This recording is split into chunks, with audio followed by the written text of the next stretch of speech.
పెద్దలందరికీ వందనాలు, పిల్లలకి ఆశీస్సులు. నా పేరు ప్రసాదరాజు అండి.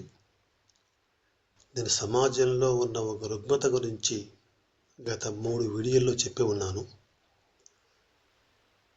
విడాకులు అనే అంశాన్ని తీసుకొని కొంత భాగాన్ని పూర్తి చేసి ఉన్నాను. నా అనుభవంతో నేను 8 సంవత్సరాలు అడ్వకేట్గాను, 30 సంవత్సరాలు జడ్జిగా చేసి రిటైర్డ్ అయ్యి ఇప్పుడు ఒక ఉచిత న్యాయ సహాయ కేంద్రాన్ని నిర్వహిస్తూ హైదరాబాద్లో బాలానగర్లో ఉంటున్నాను. ఈ యొక్క అంశం గురించి నా అభిప్రాయాలను మీతో పంచుకోవాలనే ఉద్దేశంతో ఒక 3 విడతలుగా విడాకుల మీద చెప్పి ఉన్నాను. ఇక ఈరోజు దాని కొనసాగింపుగా మరో భాగాన్ని తాగడానికి ప్రయత్నం చేస్తాను. పోయినసారి ఆసారి ఏం చెప్పాను? విడాకులకు కారణం ఎవరు? మొదటి కేటగిరీ కింద తల్లి దంపతులు వస్తారని, రెండవ కేటగిరీ కింద సమాజం వస్తుందని చెప్పాను. సమాజంలోని కొందరు. ఇక ఈరోజు 3వ కేటగిరీ గురించి మాట్లాడుకుందాం. ఎందుకంటే మొదటి కేటగిరీ కన్నా రెండవ కేటగిరీ కన్నా ఈ కేటగిరీనే ముఖ్యము. వీళ్ళదే ప్రధానమైన పాత్ర. విడాకులకి వీళ్ళే కారణము. వీళ్ళ ద్వారా మొదటి రెండవ కేటగిరీలు ప్రభావితం అవుతాయి. ప్రధానంగా ఈ కేటగిరీనండి. ఎవరు వీళ్ళు అనే అంశానికి వస్తే తల్లి తండ్రి. తల్లిదండ్రి అంటే పెళ్లి కాబోతుంది అమ్మాయికి అబ్బాయికి, వాళ్ళ తల్లిదండ్రులు. అమ్మాయి తల్లిదండ్రి, అబ్బాయి తల్లిదండ్రులు. ఎలా కారణం అండి చూద్దాం. విడాకుల దాకా వచ్చింది అంటే ఎన్నో ఘర్షణలు జరిగి ఉంటాయి దంపతుల మధ్య, నూతన దంపతుల మధ్య. ఈ ఘర్షణలకు కారణం ఏంటి? ప్రేమ లేకపోవటం, స్నేహం విలువ తెలియకపోవటం, సేవ యొక్క అర్థం తెలియకపోవటం, డబ్బు విలువ, చదువు విలువ, తర్వాత ఓపిక విలువ, ఇలా కొన్ని విలువలు వాళ్లకు తెలియక వల్ల ఘర్షణ మొదలవుతుందండి. తెలిసి ఉంటే విడాకుల దాకా ఎందుకు ఘర్షణ కూడా రాదండి. ప్రసక్తే లేదు, వచ్చే అవకాశమే లేదు. ఘర్షణ వస్తుంది అంటే కారణము ఈ పిల్లల పెంపకము సరిగా లేదు.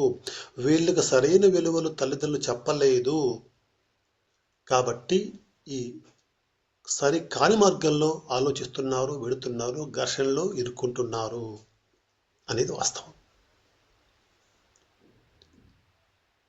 చెప్పవలసినప్పుడు ఈ విలువలు చెప్పలేదు. ఎప్పుడు చెప్పవలసినప్పుడు అంటే ఎప్పుడు చెప్పి ఉండవలసింది? పిల్లలకు, మై డియర్ పేరెంట్స్, వాళ్ళను ఒక మార్గంలో పెట్టాలన్నా మోల్డ్ చేయడం అంటారు. అంటే వాళ్ళను దిద్దాలి, ఒక స్థితికి తీసుకురావాలి. అది 10, 12, మ్యాక్సిమం 15 సంవత్సరాల వరకు మాత్రమే చేయగలం. ఆ లోపల ఏమున్నా వాస్తవానికి ఒక బిడ్డను ఒక స్థాయికి తీసుకురావాలి, ఒక సరైన స్థితిలో నిలబెట్టాలంటే 10 ఏళ్ళు ఒక యజ్ఞంలాగా చేస్తే తప్ప ఆ బిడ్డ అనుకున్న స్థితికి రావు. అది ఇదే పీరియడ్, అది మొదటి 10, 12, మ్యాక్సిమం 15. ఎందుకంటే పుట్టిన బిడ్డకు ఏమీ తెలియదు. అమ్మ అన్న పదం ఉంది ప్రపంచంలోని కూడా తెలియదు. అన్నీ మొదట తల్లి ఒళ్ళోనే నేర్చుకుంటుంది. అందుకే అన్నారు అమ్మే తొలి గురువు అని. తర్వాత తండ్రి, కుటుంబ సభ్యులు కూడా బాధ్యతతో ఉండాలి. ఆ బిడ్డకు అలా చెప్పవలసి చెప్పేటప్పుడు చెప్పే విధంగా చెప్పాలి. సో ఏమీ తెలియని ఆ బిడ్డకు అవలక్షణాలు ఏమొచ్చాయో, సులక్షణాలు ఏమొచ్చాయో మరి ఎవరి బాధ్యత? కుటుంబంలోని పెద్దలు, ముఖ్యంగా అమ్మా నాన్న బాధ్యులు. అమ్మా నాన్నలే అన్న వెంటనే మీకు ఒక అనుమానము లేక డౌట్ వచ్చి ఉండాలి. సార్, పుట్టిన తర్వాత ఎప్పుడూ బిడ్డ నా ఒళ్ళోనే ఉంటాడా, మా ఇంట్లోనే ఉంటారా, బయటికి వెళ్ళాలి, స్కూల్కి వెళ్ళాలి, కాలేజీకి వెళ్ళాలి, ఆఫీస్కి వెళ్ళాలి, ఎవరినో కలవాలి, ఆట స్థలానికి వెళ్ళాలి, బజార్కి వెళ్ళాలి, పక్కింటికి వెళ్ళాలి, ఎదురింటికి వెళ్ళాలి, అందరిలో కలవాలి, కలిస్తేనే కదా వాడు పెరిగేది. మరి ఇంతమంది ఇన్ఫ్లుయెన్స్ వాడి మీద ఉండదా? మరి వాళ్ళు కారణం కాదా? మీరేమో తల్లిదండ్రులు మాత్రమే అంటున్నారే అని అనుకోవచ్చు. మీరు చూడ్డానికి కరెక్ట్గానే కనిపిస్తుంది, కానీ వాస్తవానికి ఆ వాదనలో పస లేదండి. ఎందుకంటే బిడ్డ బయటికి పోవాలి, ఖచ్చితంగా పోవాలి, లేకపోతే బావిలో కప్పవుతాడు. సమాజాన్ని చూడాలి, సమాజం ఎలా ఉంది, ప్రజలు ఎలా ఉన్నారు, ఎలా ఆలోచిస్తున్నారు, ఏం చేస్తున్నారో, దాని ఫలితం ఏంటి అనే మంచి చెడు కూడా పరిశీలించాలి, తెలియాలి. వాళ్ళకు చెడు కూడా తెలియాలంటే బయటికి వెళ్ళాలి, ఖచ్చితంగా ఉండాలి. మరి సో బయటికి వెళ్ళటం అవసరం. బయటికి పోతేనేమో చెడు కొంత ఉంది, కొన్ని నేర్చుకొని వస్తారు. మరి సొల్యూషన్ ఏంటి? సో ఒక 6 ఏళ్ళు బిడ్డ లేక 7 ఏళ్ళు బిడ్డ బయటికి పోయి వస్తాడు. ఒక కన్ను అటు ఉండాలి, ఒక చెవి అటు ఉండాలి. వీడు బయటికి పోయి వచ్చాడు, స్కూల్ పోయి వచ్చాడు, ఆటల నుంచి వచ్చాడు, సినిమాకి పోయి వచ్చాడు, ఫ్రెండ్స్తో టూర్ పోయి వచ్చాడు. ఏం మాట్లాడుతున్నాడు, ఏం ఆలోచిస్తున్నాడు, ఏం చేస్తున్నాడు, ఏమన్నా కాని పదం ఏమన్నా నేర్చుకొని వచ్చాడా, కాని పని చేస్తున్నాడా అని ఎప్పుడూ కూడా తల్లి తండ్రి గమనిస్తూ ఉండి సరికానిది ఏదైనా మన దృష్టికి వస్తే హెచ్చరించాలి, సున్నితంగా చెప్పే విధంగా. Hope understand. బిడ్డ బయట నుంచి వచ్చిన తర్వాత అలా గమనిస్తూ చెప్పాలి. ఏదైనా కాని పదం వాడితే, కాని పదం నేర్చుకొని వచ్చినా, కాని పని చేయబోయినా గుర్తుపెట్టుకోండి, ఆ బిడ్డను సరిచేయటానికి నీకు దొరికిన అవకాశం అది. ఎందుకంటే ఆ బూతు పదం వినొచ్చాడు కాబట్టి అది వాడకూడదు అన్న పాఠాన్ని నువ్వు చెప్పగలిగావు. అది అవకాశం కల్పించింది నీకు అలా మాట్లాడకూడదు అని చెప్పడానికి. సమాజంలో మంచి ఎంతుందో చెడు అంతుంది. అది ఉండకూడదు అంటే అది తెలియాలి, తెలిసిన తర్వాత నువ్వు చెప్పాలి. కాబట్టి ఎప్పటికప్పుడు పిల్లల్ని గమనిస్తూ అలా దిద్దుతూ వెళ్ళాలి. అలాగే పిల్లల యొక్క గ్రోత్, ఎదుగుదల అమ్మా నాన్నల యొక్క స్వభావం మీద కూడా ఆధారపడుతుందయ్యా. ఎందుకంటే they should be role models. వాళ్ళు రోల్ మోడల్స్, తెలుగులో వాళ్ళు ప్రామాణికంగా ఉండాలి. వాళ్ళని చూసి, ఎందుకంటే అన్నీ వాళ్ళు చూసే నేర్చుకుంటారు. మరి వాళ్ళు ఆ తల్లిదండ్రులు సరిగా లేకపోతే ఆ సరికాని విధంగానే తయారవుతారు పిల్లలు కూడాను. సో నీ భావాలు సరిగా ఉండాలి, ఆలోచనలు సరిగా ఉండాలి. ఒక ఎగ్జాంపుల్ చెప్తా అర్థం కావడానికి. ఒక 7 ఏళ్ల బాబుని తీసుకున్నాం. ఒక చిన్న ఉదాహరణ చెప్తాను. స్కూల్కి వెళ్ళాడు, వచ్చాడు. వచ్చిన తర్వాత డాడీనో మమ్మీనో చూసి, అరే ఒక పెన్సిల్ ఏముందేమిరా, ఉదయం 2 పెట్టి పంపించాను, ఏమైందయ్యా అని అడగాలి. ఒక పెన్సిల్ మిస్సింగ్ ఉంటే. నాన్న పక్కింటి రమణబ్బా అడిగాడు, వాడేదో మర్చిపోయినాడో, ఎరగొట్టుకున్నాడు, పోగొట్టుకున్నాడు, అడిగాడు డాడీ, ఇచ్చాను అని వాడు చెప్తాడు కొడుకు. నీ సమాధానం ఎలా ఉండాలి? అలా ఎందుకు ఇచ్చావురా, మనకి ఊరికే వచ్చిందా? ఇప్పుడు నీకు ఉన్నది ఒకటే, అది పోతే ఏం చేస్తావు? అట్లా ఉన్నవన్నీ ఇచ్చుకుంటా పోతే ఎట్లా? మన పరిస్థితి ఏంటి అని అన్నావు అనుకో, కొంతమందికి అది కరెక్టే కదా అనుకుంటూ ఉండవచ్చు. వాస్తవమే కదా, మరి ఊరికే రాలేదు, మళ్ళీ మనకు అవసరం వస్తే ఎట్లా, అట్లా ఇచ్చేస్తే ఎట్లా అనేది కరెక్టే కదా అని కొందరు అభిప్రాయపడుతూ ఉంటారు. వాళ్ళ ప్రకారం ఇది కరెక్టు. కానీ దానివల్ల ఎన్ని అవలక్షణాలు పిల్లల్లో చొప్పించాలో వాళ్ళకి తేడంలే అజ్ఞానంతో. ఆ జ్ఞానం లేదు వాళ్ళకు. ఎందుకంటే వాళ్ళు అలా పెంచబడ్డారు వాళ్ళ తల్లిదండ్రుల చేత. సో అది కరెక్ట్ అనుకొని అలా మాట్లాడారు. ఆ మాట్లాడడం వల్ల ఎన్ని అవలక్షణాలు తెలుసా? స్నేహం చేయనక్కర్లే అని చెప్పినట్టయింది. ప్రేమించక్కర్లే, మంచిగా ఉండక్కర్లే, పిల్లలతో కలిసిపోవాలి అనేవి అక్కర్లేదు అన్న అవలక్షణాన్ని చెప్పకనే చెప్పిన వాడివయ్యావు. మరి రేపు వీటికి అవసరం ఇస్తే వాడు ఇస్తాడా? ఇవ్వద్దా? సో నువ్వు తెలియకుండానే వాళ్ళలో ఆ అవలక్షణాలు నేర్పించిన వాడవయ్యావు. అలా కాక ఒక పెన్సిలే ఉంది, ఏం నాన్న ఇంకో పెన్సిల్ ఏది అని అడిగినప్పుడు, ఇలా ఇచ్చేసాను నాన్న అన్నప్పుడు, అవునా, వెరీ గుడ్, మంచి పని చేసావయ్యా, ఏమంట ఎందుకు లేదు అబ్బాయికి, మర్చిపోయి వచ్చాడు. అవునా, సో మర్చిపోయి వస్తే మరి ఇబ్బంది కదా, మరి నువ్వు ఎప్పుడైనా మర్చిపోతావు అలాగా? మర్చిపోండాడు. ఓకే ఓకే నన్ను మంచి పని చేశావు, గుడ్, వెరీ గుడ్. ఏమే సుజాత భార్యతోటి నాటకం చూడు, మన పాప ఎంత మంచి పని చేసిందో, పక్క అబ్బాయికి పెన్సిల్ లేకపోతే పెన్సిల్ ఇచ్చి వచ్చిందంట అని ఆ అమ్మాయి చేసిన మంచి పని అని మెచ్చుకోవడం ఆ బిడ్డ తల్లికి చెప్పడం, తన భార్యకి చెప్పడం అక్కడ అవసరం లేదు చెప్పడం. బట్ ఆ బిడ్డకు తెలియాలి, ఆ బిడ్డ నువ్వు మంచి పని చేశావు, నేను క్యాన్వాస్ చేస్తున్నాను అని చెప్పడం. వెరీ గుడ్, మంచి పని చేశావమ్మా, అలా ఇవ్వమ్మా. అయితే తల్లి మరి తెచ్చుకున్నావు వెనక్కి? తెచ్చుకోలేదు డాడీ.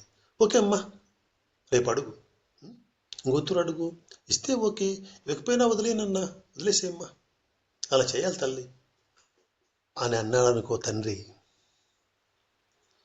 ఏమి చెప్పినట్టయింది? తోటి పిల్లలతోటి మంచిగా ఉండాలి, అవసరం వస్తే ఇతరులకు సాయం చేయాలి, ఒకరి కష్టాన్ని నువ్వు ఆలోచించాలి, వాళ్ళు మేలుకోలాలి అనే మంచి లక్షణాలని చెప్పకనే చెప్పినట్టు అవ్వలేదా?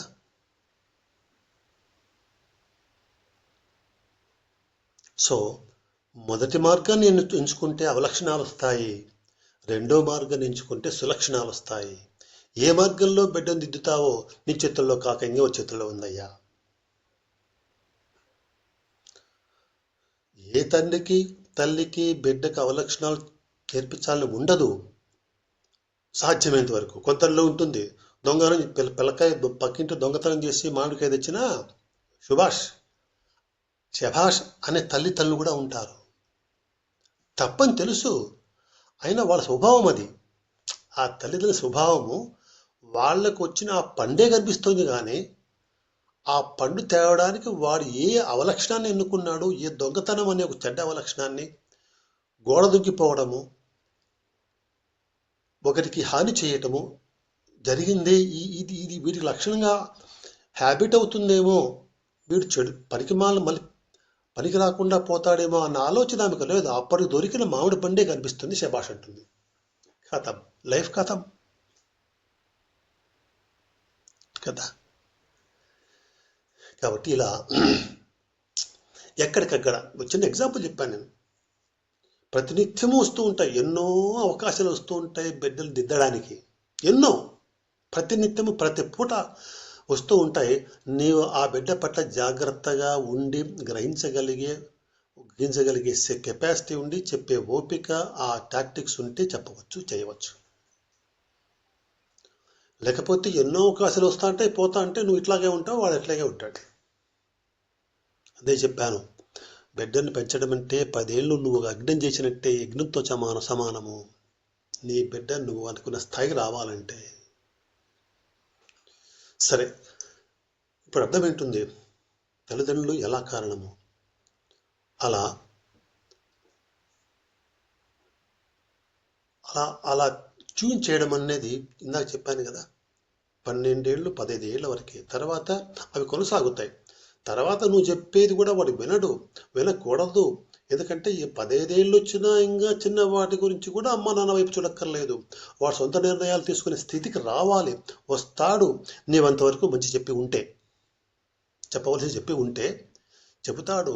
15 ఏళ్ళకి వచ్చేటప్పటికి ఎలా ఉండాలి బిడ్డ అంటే, అమ్మా అలా మాట్లాడుతున్నావు తప్పమ్మా, నాన్న అలా చేసావు తప్పు నాన్న అని చెప్పే స్థాయికి రావాలి బిడ్డలు.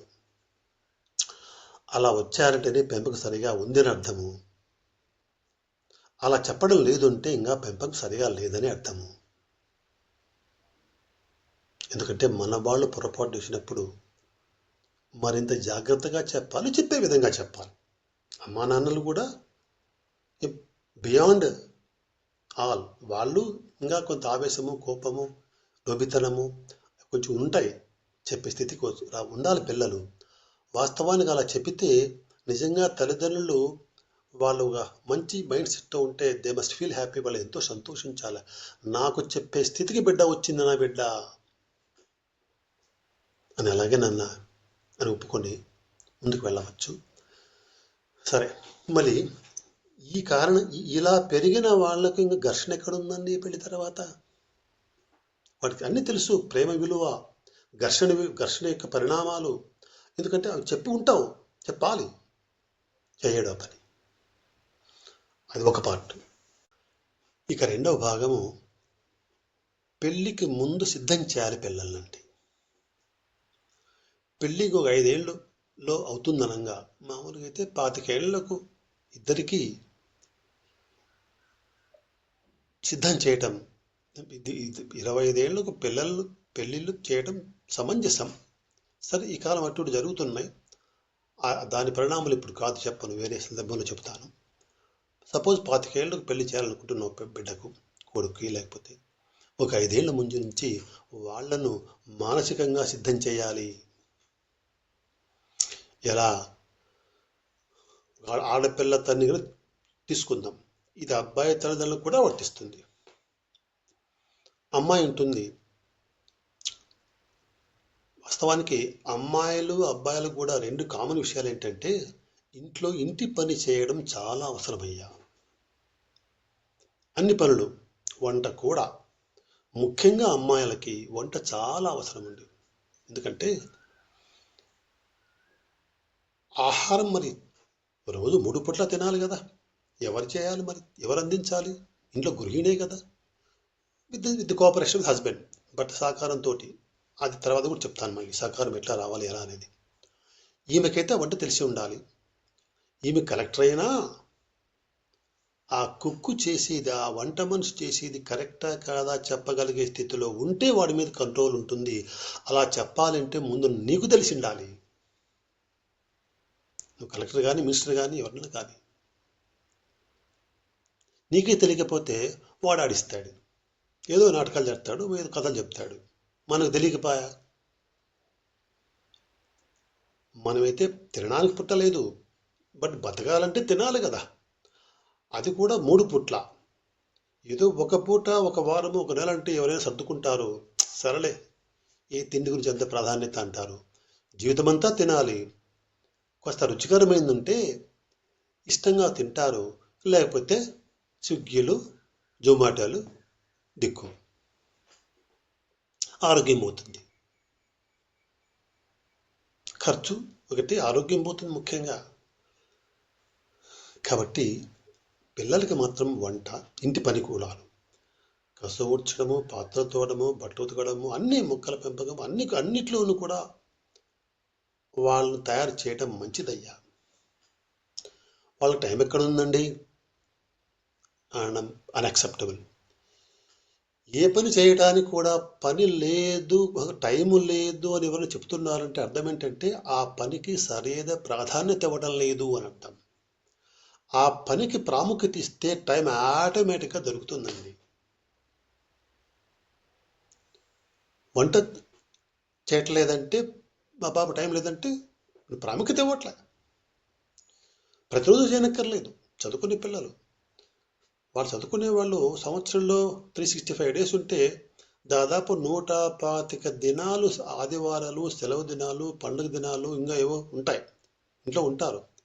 మరి నెలకు సంవత్సరానికి 125 రోజుల్లో కనీసం 100 రోజులు నువ్వు వాళ్ళకి చెప్పగలిగితే రోజు ఆ 100 రోజులు రోజు 1 గంట 2 గంటలు తయారవుతారు అన్నిట్లోనూ. అలా అందుకంటే ఎప్పుడు అవసరం వస్తుందో తెలియదు.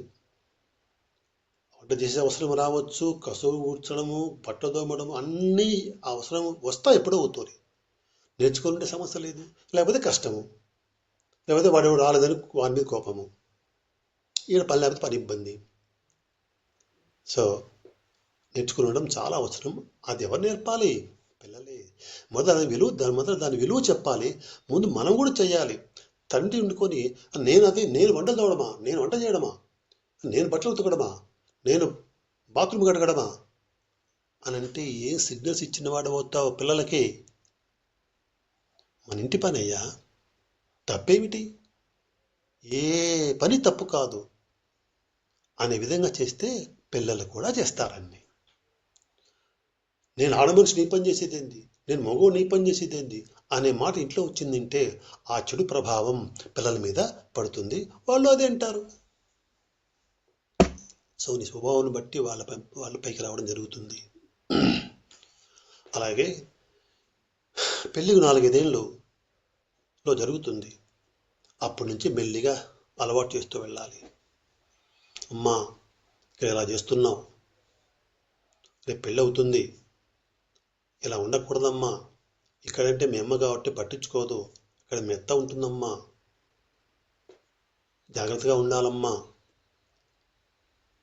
నీవు అక్కడ నీ భర్త ఉంటాడు, వాళ్ళ అమ్మ నాన్న వాళ్ళ పిల్లలు, స్పౌసులు అంటే అల్లుళ్ళు కోడలు కూడా ఉంటారు, అందరితోనూ కలవాలి, ఉండాలి, చెయ్యాలి, ప్రేమించాలి. కాబట్టి ఇలా ఆలోచించద్దమ్మా, ఇలా కలిసిపోవాలమ్మా, ఇలా చేయాలమ్మా అని మెల్లిగా 5 ఏళ్ళు ట్యూన్ చేసుకుంటూ రావాలి బిడ్డలు పెళ్ళికి. ముట్టు పెట్టుకో, నువ్వు వేరే ఇంటికి పోతున్నావు, నీవు అనుకున్నట్టే ఎవరు ఉండరు. మీ కాబోయే భర్త కానీ వాళ్ళ కుటుంబ సభ్యులు ఎవరు కూడా నువ్వు అనుకున్నట్టు ఉండరు. ఎందుకంటే వాళ్ళు అనుకున్నట్టు నువ్వు ఉన్నావా? వాళ్ళలో ఏ ఒక్కరు అనుకున్నట్టు కూడా నువ్వు ఉండవు. నీ స్వభావం నీది, నీ మైండ్ సెట్ నీది, నీ వ్యవహారాలు నీవి, అలాగే వాళ్ళు. కాబట్టి ఏదో నువ్వు ఊహించుకొని నా భర్త ఇలాగే ఉండాలి అనుకోవటము, అతను అలాగా లేకపోవటము, అసంతృప్తి గొడవ లేదమ్మా. అతను ఖచ్చితంగా నువ్వు అనుకున్నట్టే ఉండడు. ఎక్కడో ఒక చోట డిఫరెన్స్ ఉంటుంది, ఎందుకంటే వేరే ఫ్యామిలీలో పెరిగాడు, నువ్వు అంతే. అలాగే ఆయన అనుకున్నట్టే నువ్వు ఉండవు, కొంత డిఫరెన్స్ ఉంటుంది. సిద్ధంగా మానసికంగా వాళ్ళతో ఉండడానికి, ఆ డిఫరెన్స్ని యాక్సెప్ట్ చేయడానికి, ఆ భిన్నత్వాన్ని ఆమోదించడానికి, ఆ అడ్జస్ట్మెంటు తప్పనిసరిగా ఉండాలమ్మా. హ్యాపీగా ఉండాలంటే ఇలా ఉండాలమ్మా, వాళ్ళు ముఖ్యమమ్మా, మేమెంత ముఖ్యమో మీ అత్తమామలు కూడా అంతే ముఖ్యము. ఎప్పుడైనా అవసరం వస్తే నన్ను నిర్లక్ష్యం చేసినా పర్లేదు, మీ అత్త నిర్లక్ష్యం చేయొద్దు, మీ వాళ్ళని నిర్లక్ష్యం చేయకూడదు అనే విధంగా బిడ్డను తయారు చేస్తూ ఉంటే పెళ్లి తర్వాత సమస్యలు తగ్గే అవకాశాలు ఉండవు. ఇక 3వ భాగంగా పెళ్లి తర్వాత తల్లిదండ్రుల పాత్ర కూడా కొంత చెప్తానండి. ఎందుకంటే మనం ఏం కవర్ చేస్తున్నాము, విడాకులకు కారణం ఎవ్వరు, సరైన పెంపకం లేకపోవడం అని చెప్తున్నాను. ఆ పెంపకం లేకపోవడంలో 15 ఏళ్ల లోపల ఒక పెంపకము, పెళ్లికి ముందు 4-5 ఏళ్ళు వాళ్ళు చేసే ఉద్భవత, ఇక పెళ్లి తర్వాత అంశాన్ని ఇప్పుడు చెప్తాను. పెళ్లి తర్వాత ఎంత తక్కువ జోక్యం చేసుకుంటే అంత మంచిదండి. ఎందుకంటే ఈ కాలం 80% చదువుకున్న అమ్మాయిలే, చదువుకున్న అబ్బాయిలే, వాళ్ళకు స్పెసిఫిక్ ఐడియాస్, వాళ్ళ సొంత అభిప్రాయాలు ఉంటాయి, ఇలా ఉండాలి, ఇలా ఉండాలి, ఇలా ఉండకూడదని. అవి కూడా నువ్వు నేర్పించినవే కొనసాగుతాయి. సో వాళ్ళు నువ్వు చక్కగా చెప్పి ఉంటే వాళ్ళు చక్కగా ఉంటారు. అయినా నీ జోక్యం వద్దు, వాళ్ళ నిర్ణయాలు వాళ్ళు తీసుకుంటారు. ఎందుకంటే విడాకుల కోర్టులో 5 ఏళ్ళు పనిచేశాను, కొన్ని వందల దంపతులకు కౌన్సిలింగ్ చేసిన అనుభవం ఉంది. అనుభవంతో చెప్తున్నాను. 35% దంపతుల్లో ఘర్షణ ఉన్న దంపతుల్లో 35%లో కారణము భార్య తల్లి. పెళ్లి తర్వాత ఈమె జోక్యము. పెళ్లి ఏమ్మా ఎందుకమ్మా అంత జోక్యం ఉంటే? సార్ నేనేమన్నా చెడు చెప్పానా? మంచి కదా చెప్పింది, వాళ్ళు మేలుకోదే కదా చెప్పింది, నాకంటే మేలుకోరే వాళ్ళు ఉంటారా అనే సమాధానం వస్తుంది ఆమె నుంచి. జోక్యాన్ని ఒప్పుకోరు. ఇద్దరు బంధువులు వస్తున్నారని పెళ్ళైన కూతురు ఫోన్ చేయడము, ఇద్దరు వస్తున్నారా ఈరోజు పాయసం చేయి, లేకపోతే 3 కోడిగుడ్లు ఉడకబెట్టు, మీరిద్దరు వాళ్ళిద్దరు నలుగురు కదా 4 ఉడకబెట్టమ్మా, ఎక్కువ వద్దమ్మా. ఈ సలహాలు ఇక్కడి నుంచి. దంపతులు హైదరాబాద్లో ఉంటారు, విజయవాడలో అమ్మ నాన్న ఉంటారు, అమ్మాయి అమ్మ నాన్న. ఇక్కడ నుంచి ఫోను, విజయవాడ నుంచి ఇన్స్ట్రక్షను. అది ఒప్పుకోరు హైదరాబాద్లో ఉన్న ఆ అమ్మాయి అత్తమామలు. వాళ్ళ అభిప్రాయం ఏంటి? బంధువులు వచ్చేది మా ఇంటికి, ఖర్చు పెట్టేది మేము, చూసేది మేము, పంపించేది మేము, వ్యవహరించవలసింది మేము, నిర్ణయాలు ఆ విజయవాడలోనా? విజయవాడ నుంచి ఇన్స్ట్రక్షనా? ఇక్కడ ఎన్ని గుడ్లు ఉడకబెట్టాలో కూడా మాకు తెలియదా? మీ అమ్మాయికి మేము కనపడలేదా? ఇలాంటి అభిప్రాయాలు, మనసులో అసంతృప్తి, వ్యతిరేకించడము, ఘర్షణ. అలాగే ఏళ్ళుడు కూడాను. 90% చెప్తున్నాను, అత్తమామల జోక్యాన్ని ఒప్పుకోవడు. సో ఈ జోక్యం కట్ చేయాలి.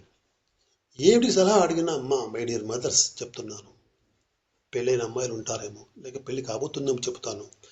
పెళ్ళైన కూతురు ఏమి అడిగినా, సలహా కానీ సహాయం కానీ అడిగినా మొట్టమొదటి ప్రశ్న ఏంటి తెలిసినా? నీ భర్తకు చెప్పావా? మేము అత్తకు చెప్పావా? మీ మామకు చెప్పావా? మొదటి ప్రశ్న. ఎందుకంటే అక్కడున్న అమ్మాయి వాళ్ళని కాదని నీ దగ్గరకు వస్తే వాళ్ళు ఎలా ఉంటుంది? ఇదే ప్రవర్తన నీ కోడల నుంచి వస్తే ఎలా ఉంటుంది? నీవేమో సలహా ఇస్తేవి, 2 మనుషులు వస్తున్నారు గెస్టులు, 4 కోడిగుడ్లు ఉడకబెట్టమని. నీ కొడుకు పెళ్ళవుతుంది అనుకోండి, మీ వేపురాలు అక్కడి నుంచి ఫోన్ చేసి నీ కోడలకు 4 కోడిగుడ్లు ఉడకబెట్టని సలహా ఇస్తే నీకు ఇక్కడ ఎలా ఉంటుంది? ఒప్పుకుంటావా? ఇదే అభిప్రాయం రాదు. ఇదేంది ఇది? నా కొడుకు, నా కోడలు, నా ఇండ్లు, నా వ్యవహారం అయితే ఆమె అక్కడి నుంచి సలహా ఫోన్ అయింది, ఒప్పుకుంటావా? ఒప్పుకోవు. చెప్పడము అంతే మరి. సో ఈ జోక్యం అన్నది ఘర్షణకు దారితీస్తుంది, ఒప్పుకోవడం లేదు. సో తల్లులు, అది ఒక పాయింట్ నుంచి డిబేట్ అయ్యాను. మీకు సలహా కోసం కానీ సాయం కోసం కానీ వస్తే మొదటి ప్రశ్న, భర్తను అడిగావా? భర్తతో చెప్పమ్మా, సునీల్తో చెప్పు, మాట్లాడు. లేక ఏదైనా వంట విషయము, ఇతర ఆడవాళ్ళ విషయము మెత్తతో మాట్లాడావా? ఇలా ఒక 10 తూర్లు చెప్పి ఉంటే పెళ్ళైన 6 నెలల్లో ఇక అసలు మళ్ళీ అడగదు కూతురు. ఎందుకంటే అమ్మని అడిగితే మొదటి ప్రశ్నగా భర్తకు చెప్పావా, అత్తకు చెప్పావా, మామకు చెప్పావా అని అంటుంది. ఎందుకు అడిగించుకోవడము?